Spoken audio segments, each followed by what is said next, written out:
I'm going to show you how to make these pumpkin, tomato, and feta muffins, but I'm using a substitute for the self-raising flour called for in the original recipe. Now, we'll give you the original recipe for those of you who want to use regular flour, and for those who want a low-carb version, I'm using a substitute. I was looking for a recipe to try this splendid gluten-free bake mix from Jennifer Eloff. She's of low-carb-news.blogspot.com. Now that's low-carb news with dashes in between, so low-carb-news.blogspot.com, and you can search through her recipes. She's got some really good ones. And she's got 3 different versions of her bake mix.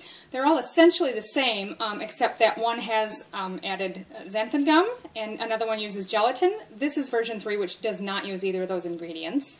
It's essentially just 1 2/3 cups almond flour or almond meal, 3/4 cup gluten-free oat flour, and 2 tablespoons of coconut flour. I did find trouble here in Australia. You really can't find gluten-free oat flour. And in fact, oat flour is something you're probably not going to find if you ask for that. You're going to have to ask for oatmeal, and that really is the same as oat flour. So let's get right into the recipe. Okay, so the ingredients are assembled here. I've got 1 cup of, it just says roughly chopped, so I've just sort of got small chunks of chopped pumpkin. You can use a butternut pumpkin or butternut squash, or you can use any kind of pumpkin you like. And then in there, I've got 2 tablespoons of water, because we're going to use that and microwave it.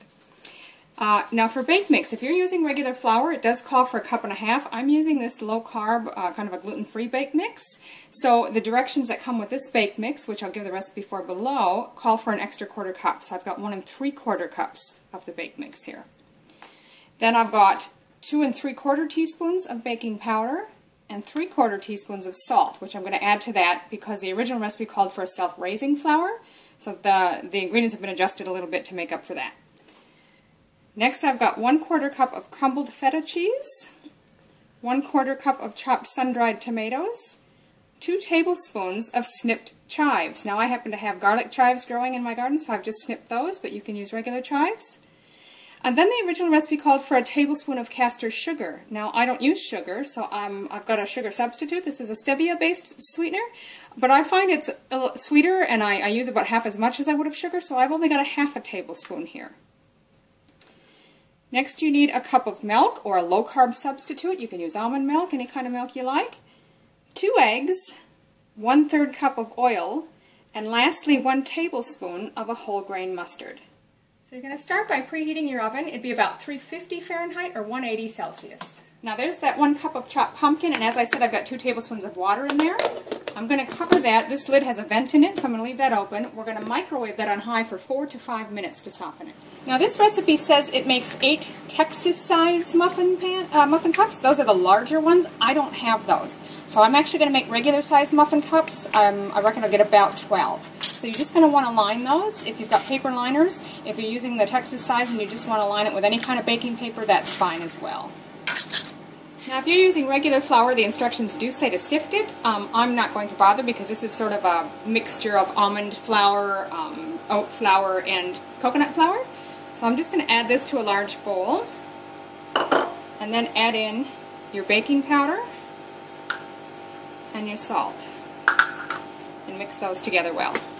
So I cooked my pumpkin for about 4.5 minutes, and I did try to drain off any excess water, but there really isn't any. It must soak it up a bit. So I'm just going to add this now to our flour mixture. And at this stage we will also add the crumbled feta, our chopped sun-dried tomatoes, the chopped chives, and our sweetener. Stir that through. Now our remaining ingredients we're going to combine together. So I've got my 2 eggs, oil, 1 tablespoon of whole grain mustard, and the milk or low-carb milk substitute, whatever you're using. Mix that together well. Now you're going to make sort of a well in the middle of your flour ingredients here. It may be tricky to do with all these chunks in there, but just sort of put a little hole in the middle here where we're going to dump the liquids. Pour that into that center well. And now you just want to mix lightly until combined. Don't overmix it. Alright, that's ready to pour into our muffin tin. Now you can use anything you like, a spoon, an ice cream scoop. I'm just using a little 1/4 cup measure here. Divide your batter evenly among your pans. Again, you'll get 8 if you're using the Texas size. I'm guessing I'll get about 12 in these regular size. Pretty good guessing. As you can see, I did fill 12 of these cups, and I'm going to pop those now in our preheated oven. Because I'm using the smaller ones, I'm going to guess about 13 to 18 minutes. I'll start checking them at 13. If you were doing the Texas-sized muffins, it's more like 20 to 25 minutes.